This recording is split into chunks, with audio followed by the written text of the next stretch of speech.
सभी को मेरा नमस्कार। आज फिर मैं एक छोटा सा वीडियो लेकर आया हूँ। जैसा कि आपको सबको मालूम है कि ग्रुप बी के सिलेक्शंस हो रहे हैं सभी डिपार्टमेंट के। मैंने काफी सारे वीडियो बनाए हुए हैं ग्रुप बी के ऊपर, जिसके ऊपर अगर आप दोबारा देखना चाहें तो मेरा प्लेलिस्ट में आप जाइए और गजेटेड ऑफिस रिलेटेड वीडियोस में आप जाएंगे तो जितने भी अभी तक की पॉलिसी है गजेटेड के सिलेक्शन में, एपीआर के मार्क्स कैसे काउंट होते हैं, कैसे पैनल बनता है, सब पे वीडियो बनाए हुए हैं। लेकिन रिसेंटली कुछ चेंजेस रेलवे बोर्ड ने किए हैं। हालांकि जो भी रेलवे बोर्ड ने चेंजेस किए उसके ऊपर मैंने वीडियो बनाया, तो आज मैं कोशिश कर रहा हूँ कि बनाने के बाद भी काफी लोगों के डाउट्स हैं, तो मैंने कोशिश की कि आज इस सेशन में लोगों के जो डाउट्स है वो क्लियर किया जाए। तो मैंने एक डाउट्स के ऊपर भी एक पेज रखा है इसके अंदर, तो वो मैं बाद में डिटेल में बताऊंगा। आज मैं जो पैनल बनेगा अभी उसके ऊपर बात करेंगे कि अभी जो 70% का पैनल बनने जा रहा है, कई जगह वाइवा होने बाकी हैं। एक तो मैं क्लियर कर दूं बताने से पहले कि गजिस्ट्रेट के जो सिलेक्शंस होते हैं वो हर जोनल में गजिस्ट्रेट सेक्शन द्वारा डील किए जाते हैं। वो एक स्पेशलाइज सेक्शन है, तो काफी उनकी उसमें मास्टरी एक्सपीरियंस रहता है। तो जो भी वो करते हैं सही करते हैं। बट मेरा ये था कि मैंने कुछ रूल्स पढ़े हैं, जो मैंने समझा है वो मैं बताने जा रहा हूँ। तो उसमें कुछ गलत सही हो सकता है, प्लीज इसको ऑफिशियली ना लिया जाए। मुझे जो बात समझ में आ रही है, जो मेरा इंटरप्रेशन है, सिर्फ मैं वही बता रहा हूँ। फाइनल जो भी आपके जोन में गजिस्ट्रेट सेक्शन जो डील करता है वो ही उनका सही माना जाएगा। मैंने अपने तरफ से कुछ समझने की कोशिश की है, वही समझा रहा हूँ। काफी लोगों को मेरी बात समझ में आ रही है और अच्छी भी लग रही है, तो उसी को ध्यान में रखते हुए ये मैं छोटा सा वीडियो बना रहा हूँ। इसको प्लीज ऑफिशियली ना ले जाए, सिर्फ और सिर्फ मेरा इंटरप्रिटेशन ही मात्र है। तो स्टार्ट दोबारा मैं कर रहा हूँ। जो eligibility for promotion to the from group C to B, यानी ग्रुप सी टू बी जो जाना चाहते हैं, एलिजिबिलिटी के लिए कई लोग पूछ रहे हैं कि सर क्या है, तो मैं बता दूं पुराना ही रूल है, इसमें कोई चेंज नहीं किया है। जो भी कर्मचारी लेवल 6 में काम कर रहे हैं, लेवल 6 एंड अबव, वो एलिजिबल होते हैं। लेकिन इसमें कंडीशन ये है कि अभी जो 70% जो एग्जाम हो रहा है उसमें मिनिमम 3 साल चाहिए, और जो एलडीसी पीछे आएगा उसमें 5 साल चाहिए। अकाउंट्स डिपार्टमेंट के लिए जो है ये कंडीशन के साथ साथ अपेंडिक्स 3 एग्जाम पास होना भी आवश्यक है। थोड़ा सिंपल कंडीशन है कि 70% में से 3 साल चाहिए, तो जो भी 3 साल हो सकता है वो एग्जाम दे सकता है। अब पहले ये रूल था कि 70% में पर्सनल डिपार्टमेंट में जितने भी लोग लेवल 6 में 3 साल काम कर चुके हैं वो सभी के सभी एग्जाम दे सकते थे। लेकिन बाकी डिपार्टमेंट में वो रूल नहीं था। वो सिर्फ वैकेंसी का 3 गुना बुलाते थे जितने भी डिपार्टमेंट है, एक्सेप्ट पर्सनल डिपार्टमेंट को छोड़ के। वो रिसेंटली 2025 में 24 में रेलवे बोर्ड ने पॉलिसी चेंज की, और अभी पर्सनल की तरह ही सभी डिपार्टमेंट को भी छूट दे दी गई है। और अब उसमें भी सभी डिपार्टमेंट में जितने भी लोग 42 ग्रेड पे यानी लेवल 6 में 3 साल काम कर चुके हैं वो सभी के सभी एग्जाम दे सकते हैं। ये नया पॉलिसी बनाया रेलवे बोर्ड ने, और जिसकी वजह से अभी सभी लोग एग्जाम दे पा रहे हैं। हालांकि इसमें जो पहले का क्राइटेरिया था कि जो एग्जाम में पास करते थे, आउटस्टैंडिंग जो 80% अबव आते थे, उसके लिए बेनिफिट मिलता था कि कोई लेवल 6 का भी है तो वो अगर 80% है तो उसको बेनिफिट मिलता था। लेकिन ये थोड़ा सा नेगेटिव रेलवे बोर्ड ने किया है कि अब आउटस्टैंडिंग का इसमें जो प्रोविजन था वो हटा दिया है। कहा है सिर्फ पैनल जो है सिर्फ एज पर सीनियरिटी से ही बनेगा। अब पैनल बनने से पहले क्या होता है कि पहले वाइवा होता है इसके अंदर। तो वाइवा के लिए जो बुलाने का जो तरीका है, इसमें दो अलग अलग तरीके हैं। पहला जो 70% में जो वाइवा के लिए बुलाया जाएगा वो है आपका एपीओ जो है, पर्सनल असिस्टेंट पर्सनल ऑफिसर। उसको 6 टाइम जितने भी लोग पास हुए हैं, पास होने में एज पर मेरिट जो है टॉप के 6 टाइम, यानी 10 वैकेंसी है, अगर मान लीजिए 10 का 6 टाइम हो जाएगा 60 लोग जो भी एज पर मेरिट के हिसाब से जो टॉप के 60 होंगे उनको बुलाया जाएगा। एपीओ के अलावा बाकी जितने भी डिपार्टमेंट है, मैकेनिकल, इलेक्ट्रिकल, एसएनटी, इंजीनियरिंग, सभी डिपार्टमेंट में एज पर सीनियरिटी ही 6 टाइम बुलाया जाएगा। ये थोड़ा डिफरेंस है। कई लोग पूछ रहे हैं कि सर जब प्रमोशन देना ही आपको 10 आदमी को देना है तो 60 लोगों को क्यों बुलाया जा रहा है। तो एक तो मैं बता दूं पहली बात कि ये बोर्ड की पॉलिसी है, हमारा काम सिर्फ बोर्ड की पॉलिसी को फॉलो करना है। क्यों बुलाया जा रहा है बोर्ड ने डिसाइड किया है। दूसरा, जो मेरा पर्सनल ओपिनियन ये है कि कई बार पेपर इजी होता है, कई बार पेपर टफ भी होता है। इस बार मुझे जो लग रहा है कि थोड़ा पेपर इजी है, तो काफी लोग 6 टाइम इनको मिल रहे हैं। कई बार ऐसा भी होता है कि 2 टाइम्स भी नहीं मिलता, पेपर टफ हुआ तो 2 टाइम्स भी नहीं मिलेगा। तो अलग अलग टाइम पे अलग अलग लोग पेपर बनाते हैं। तो ऐसा नहीं है कि 6 टाइम में से टॉप के ही जो 10 है उन्हीं को बेनिफिट मिलेगा। ये डिपेंड करता है पेपर की क्वालिटी कितना टफ है, इजी है। हो सकता है नेक्स्ट टाइम पेपर टफ हो। तो मेरा इसी एक सजेशन ये है कि आप अपनी मेहनत कीजिए कंटिन्यूस। मेहनत जब की जाती है तो रिजल्ट 99% चांसेस हमेशा पॉजिटिव होते हैं, जब तक कि किस्मत आपसे नाराज नहीं हो। ये मेरा इंटरप्रेशन। अगर बहुत किस्मत ही आपके हाथों के पीछे पड़ गई तो मैं कुछ नहीं कर सकता, कोई भी कुछ नहीं कर सकता। बाकी अगर किस्मत आपके अगेंस्ट में नहीं है तो सफलता जरूर मिलेगी। एक और मुझे बात कहनी थी कि कई लोग जैसे बोल रहे हैं कि 6 टाइम बुला रहे हैं, क्या फायदा इसमें? एक फायदा जो मुझे लग रहा है कि पीछे पीछे एलडीसी का एग्जाम होता है, जैसे ही रैंकर खत्म होता है तो आप इसको एक प्री क्वालिफाइंग एग्जाम मानिए। और जो भी लोग एग्जाम दे रहे हैं वो ये ना सोचे कि पैनल पे हमारा नाम आएगा। जैसे मैंने पिछली वीडियो में बताया है कि आपको सिर्फ एफर्ट्स करने हैं, कर्म करने हैं, फल नहीं पे ध्यान नहीं दे। कई लोग, मैंने पहले भी एक धोनी का एग्जांपल दिया था जिसमें कहा गया था कि लोग जनरली रिजल्ट के ऊपर देखते हैं कि रिजल्ट सक्सेसफुल पैनल पे आएगा। वो मत देखिए प्लीज। आप सिर्फ मेहनत कीजिए और फिर रिजल्ट को छोड़ दीजिए। एफर्ट्स और कोशिश कीजिए कि जितने भी 6 टाइम लोग बुला रहे हैं, यानी अगर जितने भी लोग एग्जाम दे रहे हैं 6 टाइम, तो हम वाई वाई के लिए बुलाते हैं। मान लीजिए कोई एग्जाम में 10 वैकेंसी है, उसमें 500 लोग बैठ रहे हैं, तो 500 में जो भी बंदे बनना चाहते हैं गेस्ट ऑफिसर, वो देखिए कि 500 में जो रिटर्न एग्जाम होगा हमारे हाईएस्ट मार्क्स हो। उससे ये होगा कि आपको एक कॉन्फिडेंस मिलेगा और पीछे पीछे जो एलडीसी होगी तो आपके चांसेस बढ़ जाएंगे। लेकिन आप कैजुअल लेंगे कि यार हमारा चांस ही नहीं है, तो रिजल्ट के ऊपर फोकस ना कीजिए। सिर्फ आप अपने कर्म पे ध्यान रखिए, एफर्ट्स पे कि मुझे हाईएस्ट मार्क्स लाना है, तो आप 100% गेस्ट ऑफिसर बनेंगे।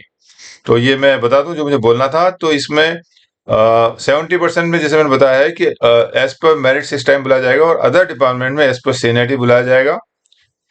पैनल का जो बनता है उसमें भी बता दूं, पैनल में फिर एज पर सीनियरिटी ही है, चाहे वो एपी हो चाहे कोई भी डिपार्टमेंट हो। और इसमें लोगों को ये डाउट है कि सर लेवल 6 वालों का नंबर आएगा या 7 वालों को बनेगा, किस तरह का बनेगा? तो बता दूं, सबसे पहले जो भी कर्मचारी लेवल 7 में है, लेवल 6 का बाद में नंबर आएगा। As per integrated seniority of zone, in जो भी जोन है आपका, जिस भी वेस्टर्न रेलवे, सेंट्रल रेलवे है, साउथ सेंट्रल रेलवे है, नॉर्दर्न रेलवे है, कोई भी रेलवे डब्ल्यूसीआर है, उस रेलवे में पहले जिस भी डिपार्टमेंट का एग्जाम है उसमें जो लेवल 7 में काम कर रहे हैं, एक्सेप्ट जो है अकाउंट्स में लेवल 8 होता है। तो बाकी के लिए जो लेवल 7 में काम कर रहे हैं उनका डेट ऑफ ज्वाइनिंग जो है आपका रिजम्पशन, यानी कि आपने रेगुलर बेस में आपने लेवल 7 कब ज्वाइन। कई लोग पूछ रहे हैं मेरे से कि सर ट्रेनिंग पीरियड काउंट होता है? तो ट्रेनिंग पीरियड इसमें काउंट नहीं होता है। आप जब रेगुलरली ज्वाइन करते हैं वहां से आपकी डेट ऑफ ज्वाइनिंग पकड़ी जाती है और उसमें फिर इंटर से सीनियरिटी का ध्यान रखा जाता है। यानी आपके डिवीजन में जो बंदा आपसे बाद में ज्वाइन किया है लेकिन वो आपसे सीनियर पैनल में, तो उसको वहां पे भी जो ओवरऑल जोनल की पैनल बने, इंटीग्रेटेड सीनियरिटी बनेगी, उसमें ऊपर रखेगा। डिटेल में क्या है इंटीग्रेटेड इंटीग्रेटेड सीनियरिटी, इसके लिए मैंने वीडियो बनाया हुआ, आप देख सकते हैं। तो पहला सबसे पहले लेवल 7 में जो लोग हैं, हर डिपार्टमेंट के अलग अलग डिपार्टमेंट के जो लोग हैं, डिपार्टमेंट में भी फिर अलग अलग कैटेगरी के सबको जोड़ के लेवल 7 की इंटीग्रेटेड सीनियरिटी विथ इंटर से सीनियरिटी बनाई जाएगी। और उसके बाद अगर जरूरत पड़ती है तो फिर लेवल 6 के लोगों का नंबर आएगा। लेकिन अगर लेवल 7 में ही इतने लोग मिल जाते हैं उनको, मान लीजिए 10 वैकेंसी है और आपके लेवल 6 में ही, लेवल 7 में ही आपको 30-40 लोग मिल जाते हैं, हालांकि वो बनाएंगे तो सही लेवल 6 के भी जितने लोग पास हुए, लेकिन चांसेस आपके कम हो जाते हैं लेवल 7 में ही अगर सफिशिएंट नंबर ऑफ एम्प्लॉय मिल जाते हैं। लेकिन ऐसा हो सकता है कि कई बार ऐसा हो सकता है कि पेपर टफ हो, लेवल 7 में कोई पास ही नया हो पाए, क्योंकि क्वालिफाइंग मार्क्स जो है वो 60% आपको लाना है।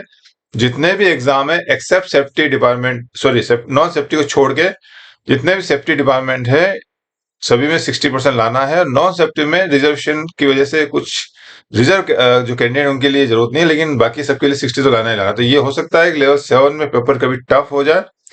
अभी तो ये एग्जाम हो गया, अगली बार 2027 में जब एग्जाम होगा तो आप अगर अभी निकल जाते हैं तो अच्छी बात है, लेकिन नहीं निकलते हैं तो आप, ये संभावना से को नकारा नहीं जा सकता है कि पेपर टफ हो जाए और लेवल 7 का कोई पास नहीं हो तो फिर लेवल 6 की लोगों को मौका मिल सकता है एग्जाम में पास होने का, पैनल में आने का। तो ये डिपेंड करता है पेपर की क्या कितना टफ है पेपर। तो इंटीग्रेटेड सीनियरिटी जो बनेगी पहले लेवल 7 वालों की बनेगी, उसके बाद लेवल 6 वालों की बनेगी। कई लोग ये क्वेश्चन पूछ रहे हैं कि सर जो लोग लेवल 8 में हैं क्या वो लेवल 7 वालों से सीनियर हो जाएगा? तो वो बिल्कुल लेवल 8 और लेवल 9 में काम करने वालों का कोई अलग से बेनिफिट नहीं मिलेगा। सभी जो भी एम्प्लॉय हैं वो लेवल 7 में किस तारीख को उन्होंने रिज्यूम किया, रेगुलर ज्वाइनिंग किया है पोस्ट पे आफ्टर ट्रेनिंग अगर है तो उस डेट को काउंट किया जाएगा। लेवल 8 का कोई भी criteria date of joining in level 8 नहीं देखा जाता है। लेवल 9 अभी आया नहीं, लेकिन फ्यूचर अगर 2026 के बाद लेवल 9 में आएगा तो लेवल 8 और लेवल 9 की डेट ऑफ ज्वाइनिंग से कोई मतलब नहीं है, सभी लेवल 7 की ही ज्वाइनिंग देखी जाएगी। मैं आपको क्लियर कर दूं। और फिर अगर लोग कम पढ़ते हैं तो लेवल 6 की इंटीग्रेटेड सीनियरिटी का भी सही वही रूल है कि लेवल 6 में आपने रेगुलर कब ज्वाइन किया, यानी ट्रेनिंग के बाद। अगर ट्रेनिंग है तो ट्रेनिंग के बाद complete, after completion of training आपकी डेट ऑफ ज्वाइनिंग कब है एज ए रेगुलर, वो आपकी पकड़ी जाएगी। और 30% जो होगा पीछे एलडीसी में, उसमें फिर मेरिट के हिसाब से 5 टाइम लोगों को बुलाया जाता है, जिसमें 5 टाइम में आपका एपीओ भी आ गया है। तो ये जो मेन कई लोगों को डाउट है कि क्या किस तरह का बुलाया जाता है, उसको बताने की कोशिश की। कुछ और इंपॉर्टेंट पॉइंट्स बताता हूँ कि जैसे अभी पहले नेगेटिव मार्किंग का बताया था, तो अभी कह दिया है कि 70% में नेगेटिव मार्किंग नहीं होती है। 30% जो पीछे एलडीसी होगा उसमें नेगेटिव मार्किंग होगी। लोग ये पूछ रहे हैं कि ऐसा कितने नंबर का पेपर क्या है, तो कैसे क्या रहता है, तो मैं उसको क्लियर कर दूं आपको पीछे की। जो हमारा क्राइटेरिया ऑफ सिलेक्शन रहेगा उसमें रिटर्न के marks, record of service, APR के मार्क्स और plus marks in viva voice, जो वाइवा होगा उसके मार्क्स होंगे। रिटर्न में 60% जिन लोगों के आएंगे, फिर 6 टाइम जो होगा उनको बुलाया जाएगा। उसके बाद आपके रिकॉर्ड ऑफ सर्विस में पिछले 5 साल की सीआर देखी जाती है, 25 नंबर के अब होंगे उसमें। 25 में कैसे एपीआर देखी जाती है उसको लिए भी वीडियो बनाया हुआ आप देख सकते हैं। तो उसमें मिनिमम 15 नंबर आने जरूरी हैं, गुड, यानी कि जब टोटल लगाया जाएगा 25 पांचों से एपीआर के, उसमें अगर 15 से कम है तो फिर वो डिस्क्वालीफाई हो जाएगा, वो पास नहीं हो पाएगा। तो मिनिमम 15 लाने जरूरी है। और टोटल जो है आपका रिकॉर्ड ऑफ सर्विस और वाइवा के मार्क्स भी आपको मिनिमम 30 नंबर लाने जरूरी है, यानी टोटल आपके 150 हो जाएंगे। आपके 100 नंबर का रिटर्न का पेपर होता है, बाकी 25 प्लस 25 यानी 150 का हो जाएगा। उसमें 90 नंबर भी, यानी रिटर्न क्वालिफाई करने के लिए भी 60% लाने हैं और ओवरऑल भी 60% लाने हैं। और साथ में रिकॉर्ड, सर्विस और वाइवा में भी जो आपके 50 नंबर होंगे, 25 प्लस 25, उसमें 30 नंबर लाना जरूरी है। हाँ, ये है कि अगर रिकॉर्ड और सर्विस में आपके मान लीजिए 25 में से 25 आ जाते हैं तो फिर वाइवा में मिनिमम 5 नंबर ही लाना। 5 से कम है तो फिर आपको नहीं क्वालिफाई कर पाएंगे। और कुछ बातें और मैं बता दूं आपको, जो लोगों के डाउट्स हैं, ये मैंने आपको बता दिया है कि मिनिमम 15 मार्क्स लाने हैं आपको। अगर एपीआर किसी के अभी ऐसा हो सकता है कि किसी 3 साल की, क्योंकि अभी 3 साल वालों को एलिजिबल कर दिया है, तो हो सकता है किसी के 3 के ही साल के एपीआर हो, किसी 4 के हो, 5 साल के नहीं हो। तो उसके लिए बोर्ड की पॉलिसी आई है कि जो एपीआर कम है तो आपको एवरेजिंग, मान लीजिए 3 साल के एपीआर है तो उनका जो एवरेजिंग होगा वही आपके बाकी 2 साल के एपीआर को माना जाएगा। तो एवरेजिंग का फॉर्मूला है। किसी ने मेरे को पूछा था कि सर बेस्ट अमंग फेलियर है कि नहीं है, तो जो नॉन सेफ्टी कैटेगरी है, सेफ्टी कैटेगरी में बेस्ट अमंग फेलियर नहीं आएगा। इसमें बता दूं आपको, for 70% the scheme of promoting best among failure, तो fail candidates will be enforce in the case of non safety category, जैसे एपीओ। और ये यहाँ पे आपके एसीएम का भी नीचे बताया हुआ, आगे बता दूंगा आपको। जितनी भी नॉन सेफ्टी कैटेगरी है उसमें बेस्ट अमंग फेलियर का प्रोविजन है। मिनिमम 20% मार्क्स लाने पड़ते हैं इसमें। In so far as LDC is concerned, the qualifying marks for SC/ST candidate for non-safety category will be 3/5 of the qualifying marks. जो आपके क्वालिफाइंग मार्क्स हैं जनरल कैटेगरी, यानी जो 90 नंबर्स लाने जरूरी होते हैं, एलडीसी जो होता है वो जनरली 150 मार्क्स का होता है, 150 नंबर का होता है। तो 150 में क्वालिफाइंग मार्क्स हो जाते हैं 90, तो 90 का 3/5 लाना है, जो कि 54 होता है। तो मिनिमम 54 से ज्यादा अगर मार्क्स हैं तो वो बेस्ट अमंग फेलियर अगर जरूरत पड़ती है तो वो उसके अंतर्गत बेनिफिट दिया जाता है जो रिजर्व कैंडिडेट हैं उनके लिए। तो कईयों ने जो क्वेश्चन पूछा था बेस्ट अमंग फेलियर के प्रोविजन है, तो हाँ, एलडीसी और रैंक का 70% 30% दोनों में बेस्ट अमंग फेलियर का प्रोविजन है। और जैसे मैंने बताया 3/5 का जो बताया था आपको, 54 लाना है एलडीसी में। तो सिमिलरली इन्होंने रिकॉर्ड और वाइवा और रिकॉर्ड ऑफ सर्विस में भी जहाँ 30 नंबर लाना है, उनके लिए जो SC/ST कैंडिडेट है उनको 18 मार्क्स लाने की बात कही गई है। ये उनके लिए बेनिफिट दिया गया है। और रिकॉर्ड ऑफ सर्विस टोटल जो इन्होंने बोला है कि 30 में से आपको 18 लाना है, लेकिन रिकॉर्ड ऑफ सर्विस जो 5 साल में 25 में से 15 जो जनरल कैंडिडेट लाने हैं, वो SC ST कैंडिडेट को भी 15 तो आने ही चाहिए। अगर 15 नहीं आएंगे तो फिर वो क्वालिफाई नहीं कर पाएंगे। ये कुछ बातें कही गई है। और the group B post of ACM has been classified as non safety category post for the applicability of best among failure scheme. ये रेलवे बोर्ड का 31 जुलाई 2013 का सर्कुलर है, जिसमें ACM की पोस्ट को भी नॉन सेफ्टी पोस्ट कैटेगरी का post में क्या है, यानी यहाँ पे बेस्ट अमंग फेलियर का स्कीम लागू हो सकता है अगर रिक्वायर्ड नंबर ऑफ जो कैंडिडेट नहीं मिलते हैं। ये कुछ मैंने कुछ लोगों के जो डाउट्स है उसको बताने की कोशिश की। अब पैनल के ऊपर लोगों को काफी सारे डाउट है। कोई पूछता है सर मेरा 325वां नंबर है, मेरा 150वां नंबर है, क्या मेरा पैनल पे आएगा? मेरे मार्क्स 40 इतने ज्यादा है, 140 नंबर है, 150 100 में से 85% से ज्यादा मार्क्स हैं, समथिंग समथिंग। तो ये मैं बता दूं आपको कि एक एग्जांपल लिया मैंने कि 10 वैकेंसी आपकी 7 UR, 2 SC, एक ST और एक PWBD है आपके इसमें असेसमेंट में। दोबारा रिपीट कर दूं, ये सिर्फ मेरा इंटरप्रिटेशन है, इसको ऑफिशियली ना लिया जाए। जो मुझे समझ में आया पैनल कैसे बनना चाहिए उसके ऊपर मैं बात कर रहा हूं।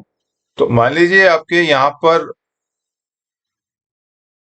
10 वैकेंसी के सामने में सिर्फ 15 का बताया, लेकिन मान लीजिए 6 टाइम बुलाते हैं तो पीछे भी जाएगा, और मान लीजिए 15 ही पास होते हैं मान लीजिए, तो ये फिर 15 का क्वेश्चन आएगा। तो इसमें आपका जो सीनियरिटी एम्प्लॉय वो ABCD, ये एज पर सीनियरिटी बनाया हुआ है, नाम है इनके लोगों एम्प्लॉय के। तो इसमें जो एम्प्लॉय आपका B है वो SC कम्युनिटी से, C ST से है, F SC है। उसके बाद फिर नीचे आपके LMNO ये भी रिजर्व कैंडिडेट है, और उसमें आपका N जो है वो PWD पीछे है। तो जब भी पैनल बनता है, जो करंट में जो रिजर्वेशन पॉलिसी है उसके हिसाब से जो 7 UR है, तो 7 टॉप के 7 जो हैं वो अगेंस्ट UR ही आएंगे। लेकिन चूंकि इसमें PWBD 1 है तो आपको 7 में से एक माइनस करना पड़ेगा, तो 6 आपके अगेंस्ट UR आ जाएंगे, यहाँ A से लेके F तक, irrespective of the category, any category. तो जितने भी लोग हैं वो अगेंस्ट UR ही काउंट होंगे। उसके बाद 2 SC आएंगे यहाँ पर, तो SC नीचे आ जाएगा, SC SC, और फिर एक ST आ जाएगा, नीचे से एक ST आ जाएगा, और फिर PWD जहां पे भी, ये PWD इसको मैंने पैनल बनाने की कोशिश की है। देखिए आपने 1 to 6 जो भी है ABCDEF आ गए हैं, और जो SC कैंडिडेट और ST कैंडिडेट ये SC 3 है वो अगेंस्ट UR काउंट होंगे आपके। तो यानी 6 तक तो हो गया। फिर आप 2 SC, यहीं लिखा हुआ है मैंने, 2 SC और ST आप नीचे से उठाएंगे। 15 का मैंने एग्जांपल दिया है, 15 में मिल जाए तो ठीक है, यानी जितने भी लोग नीचे 30 हैं, जितने भी लोग हैं उसको नीचे से आपको पहला जो भी सीनियर मोस्ट जो होंगे 2 SC वो आपको पिकअप करने पड़ेंगे। तो यहाँ आपको 12 और 13 नंबर पे 2 SC हैं, तो इन्होंने ले लिया 12 और 13 नंबर पे LM। मार्क्स को यहाँ पे मैं बता दूं आपको, दोबारा रिपीट कर दूं, इस मार्क्स से आपको मतलब नहीं है। अगर किसी वजह से APR में 15 नंबर नहीं आते हैं तो फिर डिस्क्वालीफाई हो जाएगा, वो अलग बात है। अगर सभी के 90 मार्क्स आ जाते हैं तो मिनिमम अब सिर्फ 90 का ही क्राइटेरिया है। आपके कितने भी नंबर है, यहाँ 145 नंबर है, आउटस्टैंडिंग का जो क्राइटेरिया वो हटा दिया है। तो एक बार क्वालिफाई होने के बाद मार्क्स की जो भी मार्क्स की जो आपको मिले हैं मार्क्स, उससे कोई मतलब खत्म हो जाता है। आपको सिर्फ क्वालिफाई करना है अभी जो 70% में। उसके बाद आपको पैनल में जैसे सबसे टॉप 6 को आपने एज ए UR ले लिया है, उसके बाद 2 SC आपके जो सीनियर मोस्ट होंगे वो लेने आपको, तो 12 और 13 में जो थे SC वो ले लिया है। उसके बाद फिर आपको PWD एक मिला है यहाँ पर 14, ये आपको नीचे से लेना है। तो ये आपको PWD जो होता है वो UR SC ST कोई भी कैटेगरी का हो सकता है, तो जो भी कैटेगरी होगा वो आएगा, तो वो यहाँ पर आपका आ जाएगा, PWD कैंडिडेट को माना जाएंगे। ये अगेंस्ट UR में ही काउंट हो जाएगा, वैकेंसी में काउंट हो जाएगा। उसके बाद फिर ST उठाएगा, तो जो भी सीनियरिटी है उसी सीनियरिटी में हमको अरेंज करना है। तो इस तरह का पैनल बनेगा मेरे हिसाब से, ये मेरा मानना है।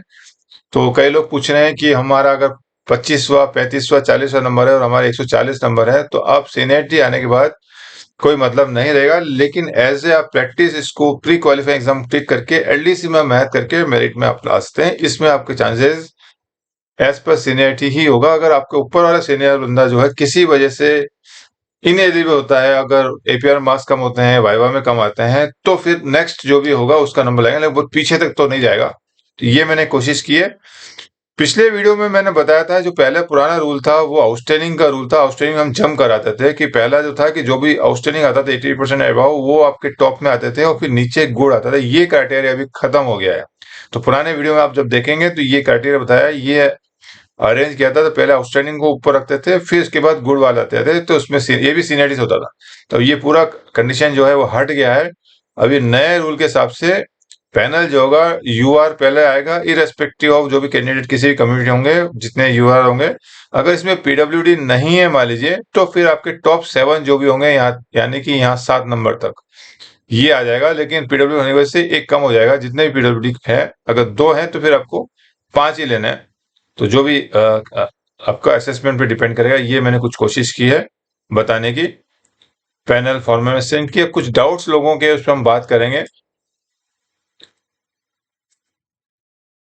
Query regarding selection to the post. कुछ लोगों ने ग्रुप बी सिलेक्शन पे क्वेरी जो मुझे व्हाट्सअप या यूट्यूब पे भेजे हैं, उसके ऊपर बात कर रहा हूँ। सर, एई ग्रुप बी प्रमोशन के लिए अगर कोई एम्प्लॉय लोको पायलट्स गुड्स 25/6/2010 को बना है और अभी सीएलआई 2020 में बना है, तो उससे सीनियरिटी लिस्ट में सीएलआई का डेट लिखेंगे या आरबी 9215 के हिसाब से लोको पायलट्स गुड्स को लेवल 7 कंपेरिजन करके लोको पायलट्स का देंगे? तो मैं बता दूं आपको, ये रेलवे बोर्ड ने निकाला है आपका 92 बाई। ये कंपेरिजन ऑफ रनिंग और नॉन रनिंग को जब मिक्स करेंगे, जैसे लोको पायलट का देंगे या नॉन ट्रैफिक रनिंग में स्टेशन मास्टर वगैरह आते हैं और गार्ड आते हैं, तो उसमें क्या करना है? तो इसमें बता दूं आपको, ये जो लेटर है इसमें आपको जो है लोको पायलट्स को लेवल 46 यानी लेवल 7 दिया है, तो ये 42 को यहाँ नहीं देखेंगे अपन। कोई भी कर्मचारी लोको पायलट है, गुड्स है, वो लेवल 46 में लेवल 7 में, तो ये डेट आपकी आएगी। तो यही डेट हमको पकड़नी है, इसके ऊपर की जरूरत नहीं, यहाँ से ही ऊपर जाएगा। तो ये डेट से ही उसकी सीनियरिटी मिलेगी रेगुलर जिस दिन ज्वाइन किया। तो यानी इसका जो सवाल हो जाएगा, ये लेवल 7 जो है लोको पायलट गुड्स का मिलेगा, यानी 2010 से अगर वो है लोको पायलट गुड्स, तो 2010 से इसको सीनियरिटी का बेनिफिट मिलेगा उसको। अगला है सर, जोनल सीनियरिटी लिस्ट कैसे बनती है ऑपरेटिंग डिपार्टमेंट में, जिसमें running staff, track maintainer, senior track maintainer, passenger track maintainer, mail express running staff हो और टीएनसी और ओएस हो? तो इसका भी मैंने बता दिया जो रूल है हमारा। ये मैकेनिकल डिपार्टमेंट के जो भी लोग हैं, इलेक्ट्रिकल मैकेनिकल डिपार्टमेंट के, वो आएंगे। और अगर ट्रैफिक में स्टेशन मास्टर के हम काउंट करेंगे, तो स्टेशन मास्टर में आप देखिए यहाँ पर सीनियर पैसेंजर गुड्स गार्ड जो लेवल 7 में है, और मेल एक्सप्रेस। तो जो पैसेंजर गार्ड की जो सीनियरिटी बन जाएगी, वो पैसेंजर लोग जो आएंगे लेवल 7 में, जिस दिन उन्होंने सीनियर पैसेंजर गार्ड में ज्वाइन किया है, वहां से लेवल 7 मानते हुए वो डेट ऑफ ज्वाइनिंग मानी जाएगी। वहां से इंटीग्रेटेड सीनियर इनका नाम आएगा। ये अगला क्वेश्चन में सेम लगता है। एवं 70% के सीनियर लिस्ट समझ में नहीं आ रहा है। जो एसएम हमसे 2 साल बाद ज्वाइन किया है, वो 10 मेजर से सीनियरिटी लिस्ट में ऊपर। ये आपको देखना पड़ेगा केस टू केस, लेकिन मैं बता दिया आपको कि डेट ऑफ एंट्री लेवल 7 आपको पकड़ी जाएगी। तो अगर रनिंग स्टाफ जो होगा वो देखने में आपको लेवल 6 में दिखेगा, लेकिन उसकी सीनियरिटी जो होगी वो मैंने अभी जो 92/15 बताया, इसके हिसाब से आपको डालेंगे। अगला क्वेश्चन है, sir, can the benefit of seniority be given separately at the stage of selection process? Will it be justified in court as per the principle of natural justice? Neither anybody can be punished twice for same mistake nor be benefited twice for same thing.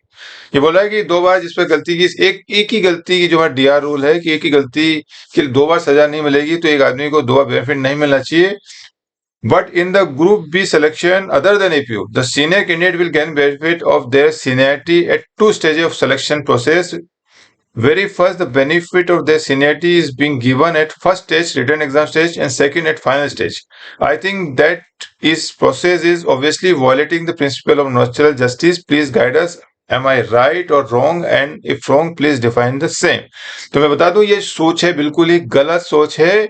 2 bar benefit नहीं मिल रहा है। एक तो मैं बता दूं, जो railway board की पॉलिसी को समझना बहुत जरूरी है। रेलवे बोर्ड की जो पॉलिसी है, सदियों से जो चली आ रही है, मैं बता दूं, रेलवे में जो डिपार्टमेंटल एग्जाम होते हैं, ग्रुप डी टू सी होता है, विथ इन ग्रुप सी होता है, और ग्रुप सी टू बी होता है। तो ग्रुप बी टू सी में लेवल 1 से लेवल 2 जितने भी एग्जाम होते हैं, आप चाहे जूनियर क्लर्क का हो या आर्टिजन ग्रेड 3 होता है, सभी में आप देखिए कि प्रमोशनल कोटा और एलडीसी होता है। प्रमोशनल कोटा होता है एज पर सीनियरिटी से।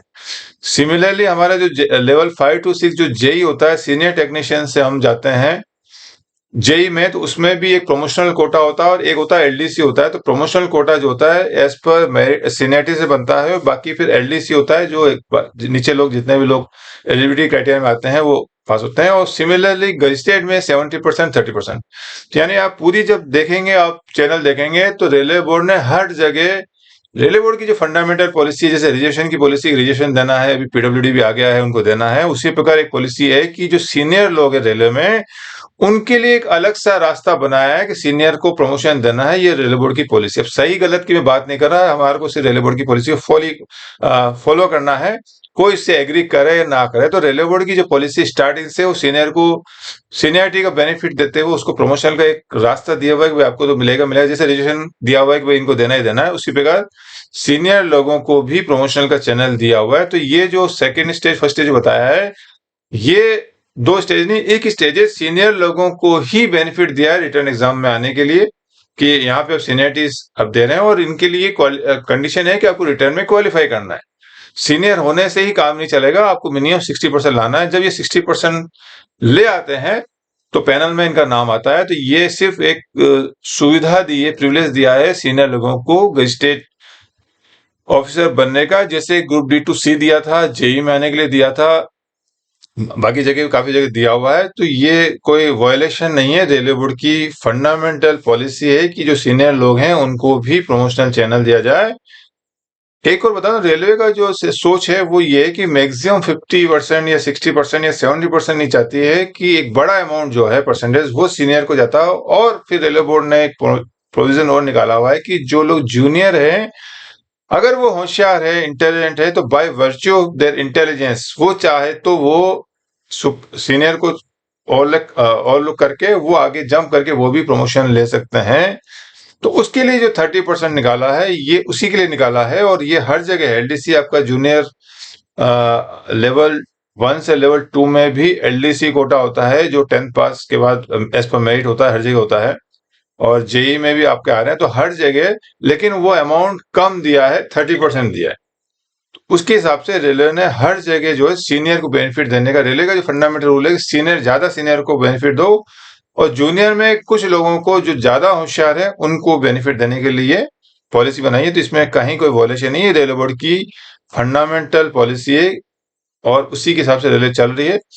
बीच में आउटस्टैंडिंग का एक प्रोविजन दिया था रेलवे बोर्ड ने कि 70% में भी सिर्फ एपीओ के अंदर, बाकी में तो पहले भी था ही नहीं, वो तो 1:3 बुलाते थे, सिर्फ एपीओ के अंदर प्रोविजन दिया था। तो एपीओ में के लिए अभी जो बैठे उनके लिए थोड़ा नुकसान है, बाकी जितने भी अदर देन एपीओ में तो पहले भी एज पर सीनियरिटी से 1:3 बुलाते थे, अभी 1:6 बुला रहे हैं। अब लोग बोल रहे हैं कि इतना ज्यादा क्यों बुला रहे हैं, तो मेरे ख्याल से अच्छी बात है 1:6 बुला रहे हैं, ताकि लोगों को एक प्री क्वालिफाइड एलडीसी के लिए जाने से पहले एक बार तैयारी हो जाती है और एग्जाम में बैठने का एक्सपीरियंस मिलता है, तैयारी अच्छी होती है। तो मेरे हिसाब से तो अच्छी बात है, मौका मिला हो। कईयों को लगता है कि गलत है तो वो एग्जाम ना दे, वो उनके ऊपर है, एग्जाम देना कोई जबरदस्ती तो है नहीं। लेकिन एज ए लार्जर इंटरेस्ट में मानना ये है कि रेलवे बोर्ड ने मौका दिया है, आप एलडीसी में जाने से पहले एक एग्जाम की तैयारी कर लें, तो अच्छी बात है, अप्रिशिएट करना चाहिए इस चीज को। रिगार्डिंग रेजुएशन और पीडब्ल्यू के ऊपर भी काफी डाउट्स आए थे, जो मैंने अभी पिछले वीडियो, अभी जो आपका पैनल बनाया था उसमें बता दिया कि रिजर्वेशन की जो रूल है, जो टॉप यूआर में, जो एज पर सीनियरिटी में टॉप आएंगे वो अगेंस्ट यूआर आएंगे, और फिर नीचे से आपको फिर जितने भी एससी एसटी की वैकेंसी उसके हिसाब से लेना है। साथ ही पीडब्ल्यू में सेम रूल है। एक क्वेश्चन है, मेरे पास एक केस आया जिसमें group B exam SNT post के लिए वाइवा से पहले मेडिकल करवाया, उसमें 2 कैंडिडेट्स कलर विजन कर अनफिट हो गए। सर 29 को वाइवा, उनको क्या करना चाहिए, वाइवा के लिए बुलाना चाहिए? मेरा मानना है कि जो एग्जाम अभी वाइवा से पहले मेडिकल एग्जाम करने का मतलब ये है कि कोई भी कर्मचारी है उसको एलिजिबल होने के लिए सर्टेन कंडीशन फुलफिल करनी पड़ेगी। जैसे एपीआर में बताया गया था 15 नंबर लाने जरूरी है, उसी प्रकार मेडिकल फिट होना भी जरूरी है। अगर वो मेडिकल के फिट नहीं है, then he is not eligible to be an officer in railway. So medical fitness भी जरूरी है। तो अगर वो फिट नहीं हुआ है तो वो एग्जाम वाइवा के लिए एलिजिबल नहीं है, ना ही वो गजेटेड ऑफिसर बनने के लिए एलिजिबल है, तो नहीं बुलाया जाएगा उसको। अगला क्वेश्चन किसी ने वो लिखा है, qualified in 70% selection for APO post in SCR short listed for viva voice, my present GP is 42 in level 6 with effect from 14 अगस्त 2014, यानी 2014 से वो लेवल 6 में थे। ये कुछ I was medical declared from Loco Pilot Goods. My query is terms of 92/15 in my pay GP 42 is equated to grade pay 46 for the selection of Group B post as I was declared for running staff. Please clarify, sir. It is for only existing running staff to determine the eligibility for applying Group B post or determine the seniority for formation of panel also. It is needful for me for ex-running staff since my seniority count for 2014 level 6. इसमें कोई कर्मचारी था, वो running में था level 6 में loco pilot goods, और loco pilot goods की जो सीनियरिटी लेवल 7 में मानी जाती है, लेकिन अगर लोको पायलट होता तो 7 में मानी जाती है, उसकी कंटिन्यू चलती। चूंकि मेडिकल डिक्राइज होने के बाद वो ओएस में आ गया है, तो अब उसको बेनिफिट मेरे हिसाब से नहीं मिलेगा। उसको लेवल 6 की जो सीनियरिटी है, एलिजिबिलिटी की, इसमें दो पॉलिसी आई है कि एलिजिबिलिटी के लिए तो उसको नई जब क्लरिकल में आएगा वहीं से एलिजिबिलिटी के लिए 3 साल होना जरूरी है ओएस में। लेकिन अगर एलिजिबल हो गया, 3 साल हो गया है, वो एग्जाम दे दिया और पैनल जब आपका फाइनल वाइवा होता है, तो फिर वाइवा के अंदर जो पैनल बनाएगा उस सीनियरिटी में पुरानी सीनियरिटी जो हमारा चैप्टर 3 है उसके हिसाब से बेनिफिट मिलेगा। तो इसके अंदर फाइनल जो पैनल बनेगा उसमें उसको सीनियरिटी बेनिफिट तो मिलेगा, लेकिन लेवल 6 का काउंट नहीं होगा, क्योंकि करंटली लेवल 7 का नहीं मिलेगा उसको। 92/15 जो मेरा इंटरप्रिटेशन है, लेवल 6 में चूंकि ओएस में वो ऑब्जर्व हुआ है, तो ओएस में अगर ऑब्जर्व होता है तो वो जो लेवल 7 का पीरियड भी, उससे पहले लोको पायलट गुड्स जो भी था 6 का पूरा पीरियड इसमें काउंट हो जाएगा, तो लेवल 6 की सीनियरिटी मिलेगी, 7 की नहीं मिलनी चाहिए। ये मेरा इसमें इंटरप्रिटेशन है।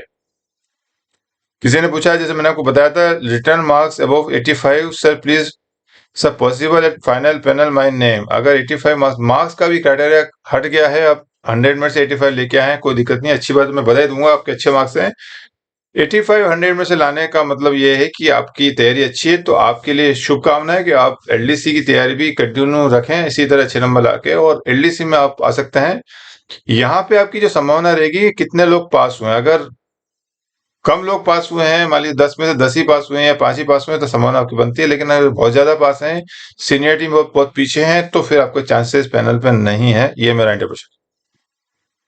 ये एक और अच्छा क्वेश्चन किसी ने पूछा है, काफी लोग पूछ रहे हैं मेरे को कि एक्सटेंशन ऑफ पैनल, अभी जो असेसमेंट हुआ है 70% और 30% का, 1125 वैकेंसी पीरियड लिया है, 1125 से 31/12/2026, 2 साल का लिया है तक के एपीओ का वैकेंसी, एक सीट है वहां पर, विच सीनियरिटी नंबर 1 एपीओ में पास कर गए हैं, वही सीनियर जो है नंबर 1 में, एक ही वैकेंसी है और पास भी कर गए हैं, और वो जो है 28 फरवरी 2026 यानी अगले साल, अभी फरवरी में रिटायरमेंट है।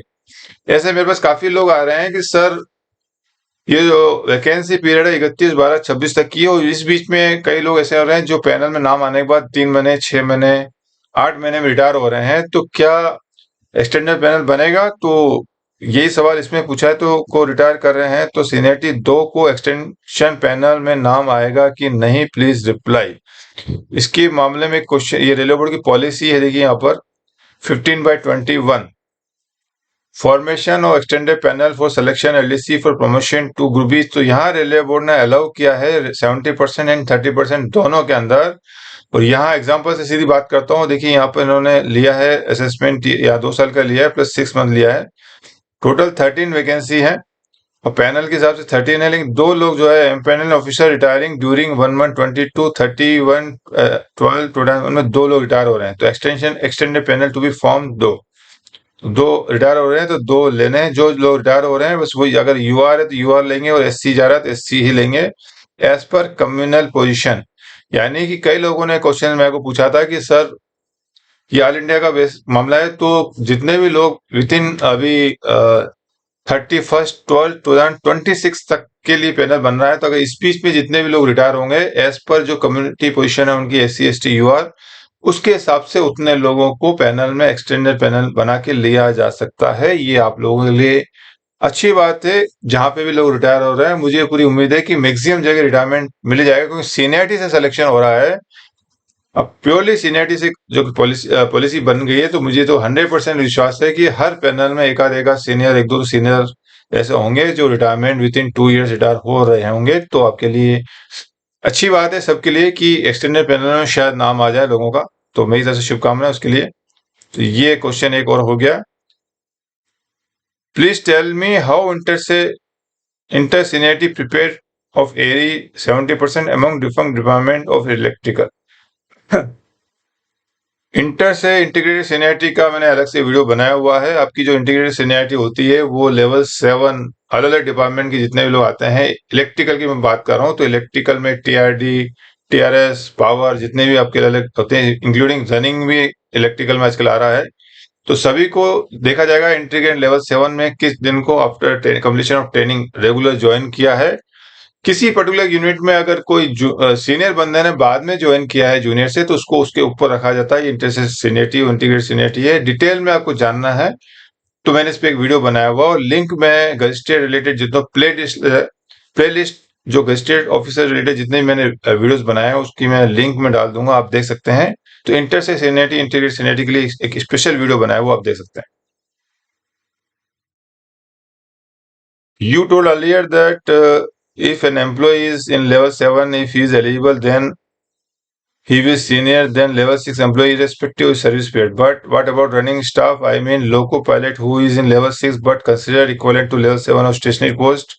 When matter comes to promoting in stationary post, either seniority will among level 6 और level 7। तो लेवल इसमें क्वेश्चन वही पूछा है कि मैंने जैसे कहीं बताते हैं कि लेवल 7 की इंटीग्रेटेड सीनियरिटी बनती है, लेकिन रनिंग स्टाफ चूंकि लेवल 6 में है तो उनकी कैसे रहेगी ये पूछा गया। तो रनिंग स्टाफ की भी जैसे अभी 92/15 है, तो लेवल 6 में जो लेवल 7 के इक्विवेलेंट जो ग्रेड माने जाते हैं, जिस तारीख को वहां ज्वाइन करते हैं उसी के हिसाब से लेवल 7 के में उनका नाम रखा जाएगा date from the date of joining in जो भी रेस्पेक्टिव 42 था।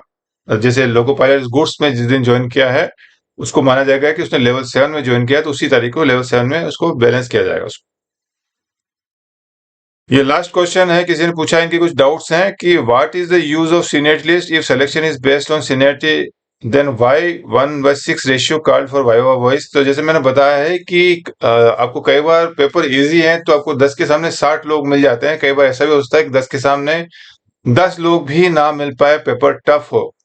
तो इसलिए रेलवे बोर्ड की एक पॉलिसी रखी है कि ज्यादा हो जाए कोई दिक्कत नहीं। कई बार एक सिलेक्शन होता है, इसका एक लंबा प्रोसेस होता है, असेसमेंट हो रहा है, फिर एग्जाम हो रहा है। आजकल तो सीबीटी से एग्जाम होता है, एक बहुत बड़ी स्टाफ इसमें इन्वॉल्व होता है, बहुत बड़ा पैसा इन्वॉल्व होता है इसमें। और किसी वजह से पेपर टफ हुआ और पता चला हमको 10 के सामने से 5 ही लोग मिले हैं, फिर 5 वैकेंसी के लिए फिर दोबारा असेसमेंट करना, सिलेक्शन पॉसिबल नहीं है, वो वैकेंसी रह जाएगी, फिर 2 साल तक वेट करना पड़ेगा। तो इसलिए ये जो सोच है रेलवे बोर्ड की, मुझे ऐसा लगता है कि 1:6 में अगर ज्यादा लोगों को बुला लिया जाए कोई दिक्कत नहीं है कि, लेकिन किसी वजह से अगर पेपर टफ हो तो एटलीस्ट जितनी वैकेंसी उतने लोग उनको क्वालिफाई, रिटर्न में लोग क्वालिफाई कर पाए। तो ये एक रीजन हो सकता है मेरे हिसाब से, इसलिए 1:6 का रखा गया इन्होंने। Why selection process is not based on marks. देखिए सिलेक्शन प्रोसेस जो है मार्क्स के बेस पे तो है कि आपको जितने भी सीनियर लोग भी है उसको 60% तो लाना ही लाना है।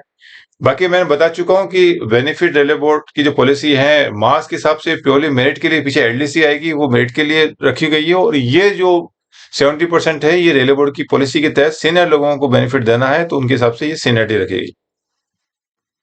If at the time of notification candidate does not know about his preliminary hearing disability and got selected for medical test, but unfortunately if in the medical test he comes to know about his hearing disability, then his candidate is disqualified or he comes under PWD। ये अच्छा question है। ये जो मेरा जो इसमें interpretation है कि हियरिंग डिसेबिलिटी उस पर्टिकुलर डिपार्टमेंट में एलिजिबिलिटी है कि नहीं है। अगर होता है, अगर एलिजिबल नहीं है तो वो डिस्क्वालीफाई हो जाएगा, तो पीडब्ल्यूडी में आएगा ही नहीं। लेकिन एलिजिबल है तो मेरा ये मानना है कि कोई भी एलिजिबिलिटी क्राइटेरिया होती है और जिस कट ऑफ डेट को नोटिफिकेशन जिस दिन निकलता है उस दिन के हिसाब से देखी जाती है। चूंकि उस दिन ये डिसेबल नहीं था, नहीं इसने सर्टिफिकेट सबमिट किया था, तो उसको काउंट नहीं किया जाएगा मेरे हिसाब से लेटर, क्योंकि काफी एग्जाम के बाद अब वो जा रहा है मेडिकल में। और हमारी जो एलिजिबिलिटी क्राइटेरिया कंडीशन है वो है कट ऑफ डेट जो नोटिफिकेशन निकलता है उस डेट को, यानी 1/1/2025 को पीडब्ल्यूडी का सर्टिफिकेट को जमा करना है। तो अगर चूंकि जमा नहीं कराया उस तारीख को, इसलिए वो पीडब्ल्यूडी में तो काउंट नहीं होना चाहिए। बस ये मेरा इंटरप्रिटेशन है, बाकी ये अथॉरिटी डिसाइड करे इसको क्या करना है। मेरे हिसाब से तो नहीं होगा, क्योंकि उसने कट ऑफ डेट जो है उस तारीख को वो पीडब्ल्यूडी का सर्टिफिकेट उसने जमा नहीं किया गया। ये क्वेश्चन लिया है मैंने। इसके अलावा कुछ क्वेश्चंस मुझे बताना था। ये रेलवे बोर्ड की एक पॉलिसी है 14/10/24, जिसमें यही कहा गया कि एलिजिबिलिटी के लिए 3 साल जो है मेडिकल डिग्री पे जाने के बाद न्यू डिपार्टमेंट में जाता है पर्सनल में, तो वहां 3 साल होने चाहिए। लेकिन जब पैनल बनेगा सीनियरिटी जो होगी, वो जो हमारे सीनियरिटी के जो रूल है 313 यानी 3 नंबर का चैप्टर है, प्लस ये जो 1310 जो हमारे मेडिकल डिग्री के हिसाब से जो पूरी बेनिफिट इसको मिलता है सीनियरिटी में, वो लागू होगी उसको। ये मैं आपको ऑलरेडी बता चुका हूँ। एक्सटेंडेड पैनल का ये रनिंग का मैं बता चुका हूँ। ये जो बोर्ड की पॉलिसी 10/2025 10/25 हुई है, जिसमें ये बताया गया है कि एपीओ के अंदर as per 6 time as per merit बुलाना है, और अदर देन जो एपीओ है उनको एज पर सीनियरिटी से बनाना है। तो ये वो पॉलिसी बताई हुई है। आउटस्टैंडिंग जो है गुड आउटस्टैंडिंग का जो प्रोविजन है वो खत्म कर दिया है रेलवे बोर्ड ने। And panel will be form in order of seniority, यानी अब सीनियरिटी से पैनल बनेगा। ये है कि आरबी 216/19 है, जिसमें जो इंटीग्रेटेड सीनियरिटी बनेगी वो पहले लेवल 7 वालों की बनेगी, उसके बाद फिर लेवल 6 की बनेगी, ये इन्होंने कहा गया। तो ये कोशिश की एक मैंने, काफी लोगों के डाउट्स है अभी पैनल के ऊपर, वो मैंने एक बताने की कोशिश की है कि जो भी पैनल बनेगा वो एज पर सीनियरिटी से बनेगा। मार्क्स का क्राइटेरिया बस आपको सिर्फ क्वालिफाई करना है, मार्क्स रिटर्न में भी और वाइवा और रिकॉर्ड ऑफ सर्विस, जिसमें मिनिमम 15 आना चाहिए, और टोटल आपका एग्रीगेट भी 60% आना चाहिए। इसके ज्यादा मार्क्स, चाहे आप 60 लाओ, चाहे 150 में से 150 आए, उससे कुछ फर्क नहीं पड़ेगा। अगर आप सीनियर हैं तो आप बेनिफिट मिलेगा आपको। तो इसी के साथ मैं अपना वीडियो समाप्त करता हूँ। मुझे उम्मीद है कि ये वीडियो आपको जरूर पसंद आया होगा। तो इसी तरह वीडियो देखते रहें। वीडियो अच्छे लगे तो सब्सक्राइब भी करते रहें, लाइक करते रहें, शेयर करते रहें। Thank you for watching my video.